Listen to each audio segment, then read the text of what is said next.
श्राद्ध पक्ष का समय है। हर घर में पितरों के तर्पण की तैयारियां चल रही है।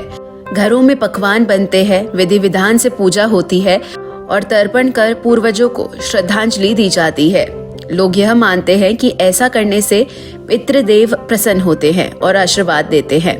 लेकिन सवाल यह भी उठता है कि जब लोग अपने दिवंगत पूर्वजों की आत्मा के लिए इतने चिंतित और श्रद्धालु हैं, तो फिर अपने जीवित माता पिता और बुजुर्गों को ऐसे भाव क्यों नहीं दिखाते। इसी द्वंद्व की तस्वीर साफ दिखाई देती है मुरादाबाद के मिलन विहार स्थित समाज कल्याण विभाग द्वारा संचालित वृद्ध आश्रम में। यह आश्रम उन बुजुर्गों का घर है जिन्हें कभी उनके अपने घर से बेघर कर दिया गया, जिनकी परवरिश, शिक्षा और संस्कारों में जीवन बीता। उन्हीं संतानों ने उन्हें अब आश्रम की चार दीवारी में छोड़ दिया। यहाँ रहने वाले अधिकतर बुजुर्गों की कहानियां लगभग एक जैसी है। बच्चे पढ़ लिख कर बड़े हुए, नौकरी लगी, घर गाड़ी बनाई और फिर माँ बाप उनके लिए बोझ बन गए। यह विरोधाभास हमारे समाज का सबसे बड़ा सच है। एक ओर हम अपने मृत पूर्वजों के नाम पर भोजन, तर्पण और अनुष्ठान करते हैं, वहीं दूसरी ओर जीवित माता पिता को उपेक्षित कर देते हैं। यह स्थिति केवल व्यक्तिगत स्तर पर ही नहीं बल्कि सामाजिक चेतना पर भी सवाल खड़े करती है। आश्रम में बुजुर्गों के लिए रहने, खाने और स्वास्थ्य की मूलभूत सुविधाएं तो मिल जाती है, लेकिन जो सबसे जरूरी है, परिवार का स्नेह, बच्चों का प्यार, पोते पोतियों की खिलखिलाहट, वह सब यहाँ नदारद है। समाज शास्त्रियों का कहना है कि यह विडंबना आधुनिकता और बदलते पारिवारिक ढांचों का नतीजा है। संयुक्त परिवार में एकल परिवार की ओर बढ़ते समाज में बुजुर्ग एडजस्टमेंट का शिकार हो रहे हैं। श्राद्ध पक्ष हमें यही सीख देता है कि सिर्फ पितरों को तर्पण करने से हमारा कर्तव्य पूरा नहीं होता। असली तर्पण तो तभी है जब हम जीवित माता पिता और बुजुर्गों का सम्मान करें, उन्हें स्नेह दे और जीवन की सांझ में उनका सहारा बने। अच्छा, आपके रिश्तेदार कोई आपसे इस दौरान मिलने आता है यहाँ पे? नहीं। कभी आपके बहू बेटा कोई आपसे संपर्क किया? किसी ने नहीं किया? हमने ही नहीं किया। वो क्या करेंगे। तो कभी उनकी याद आती है, कभी ऐसा कुछ? याद तो एक मानसिक चीज़ है, वो आती भी है, नहीं भी आती। अच्छा, जो लोग अपने माता पिता की सेवा नहीं करते हैं, उन लोगों को क्या संदेश देना चाहेंगे आप? सबसे पहले माता पिता की सेवा करनी चाहिए। नहीं करते हैं, ये उनका दुर्भाग्य। 2 साल हो गए। अच्छा, कभी आपके इस दौरान आपके रिश्तेदारों ने आपसे संपर्क साधा, बच्चों ने? वो फ़ोन पे बात होती रहती है, तो बात से बीच में मैं गया भी था उनके। अच्छा, तो क्या मजबूरी रही जो कि आपको यहाँ आना पड़ा? कोई ऐसी मजबूरी नहीं थी। मेरा बच्चा बम्बई में है और वहाँ 1 रूम साइट्स है, इस वजह से रहने में वहाँ ज़रा परेशानी होती थी, इसलिए मैं वापस आ गया। अच्छा, आपके साथ यहाँ और लोग भी हैं, बुजुर्ग लोग।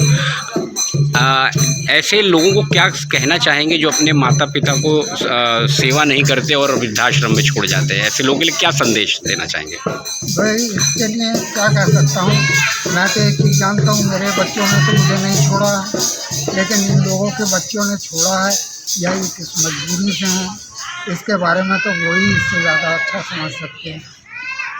ऐसे बच्चों को क्या संदेश देना चाहेंगे आप? ऐसे बच्चे जो हैं, कहना चाहिए कि वो हर तरफ से अपने माँ बाप को मजबूर कर देते हैं और उन लोगों को साथ में गलत व्यवहार किया जाता है, जो कि उन लोगों को नहीं। अच्छा, क्या मजबूरी रही जो आपको यहाँ आना पड़ा? कुछ तो मजबूरी होती है जब आता है कोई आदमी।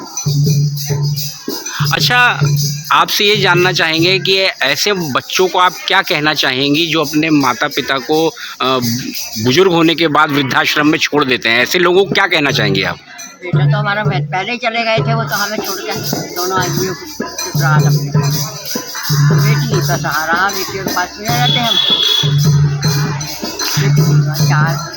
नहीं, ऐसे बच्चों को क्या कहेंगी जिनके माता पिता यहाँ वृद्धाश्रम में हैं? क्या उनको बच्चों को अपने माता पिता की सेवा करनी चाहिए, नहीं करनी चाहिए? करनी चाहिए। वो तो नालायक है जो न करते।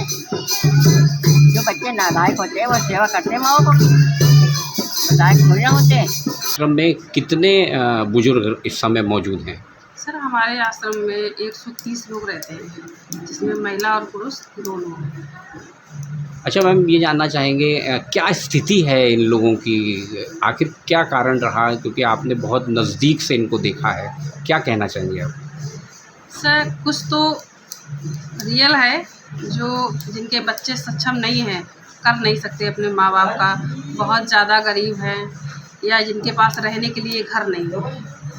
और कुछ इस तरीके के बच्चे हैं जिनके पास करने में भी सक्षम हैं, जिनका घर है, अच्छा फैमिली है, पैसा है, लेकिन वो माँ बाप की सेवा करना नहीं चाहते हैं। क्योंकि माँ बाप की सेवा करने के लिए एक बच्चे जैसा मन होता है, तभी वो आप कर सकते हैं कि ये मेरा बच्चा है।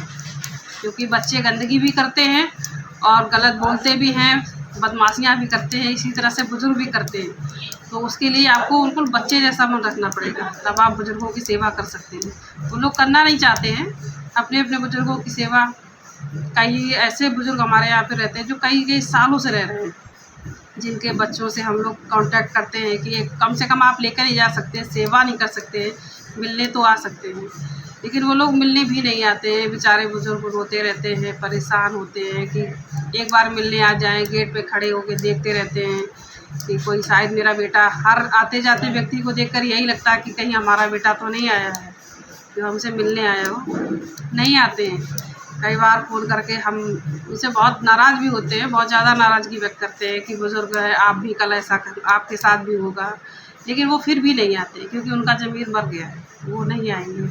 अपने उनको माँ बाप से लगाव ही नहीं है। जी स्नेहा जी, हमारे चैनल के माध्यम से कुछ संदेश देना चाहेंगे इन बुजुर्गों की स्थिति को देखते हुए आप? सर बुज़ुर्गों की स्थिति को देखते हुए बस हम इतना ही कहना चाहेंगे कि जिन जिन के पास अपने माँ बाप हैं वो अपने माँ बाप की सेवा करें, क्योंकि माँ बाप का प्यार और आशीर्वाद सिर्फ दुनिया में एक बार ही मिलता है। खैर मुझे तो बहुत मिला है, मैं तो 130 लोगों की सेवा करती हूँ, मुझे भरपूर मिला है और हम चाहते हैं कि इस चीज़ का लाभ सभी लोग लें, अपने माँ बाप की सेवा करें और जो नहीं कर सकते हैं वो बेटा कहलाने के लायक हैं। मुरादाबाद का यह वृद्ध आश्रम हमें आईना दिखाता है कि तर्पण सिर्फ अनुष्ठान नहीं बल्कि जीवित रिश्तों के प्रति हमारी जिम्मेदारी की याद भी है।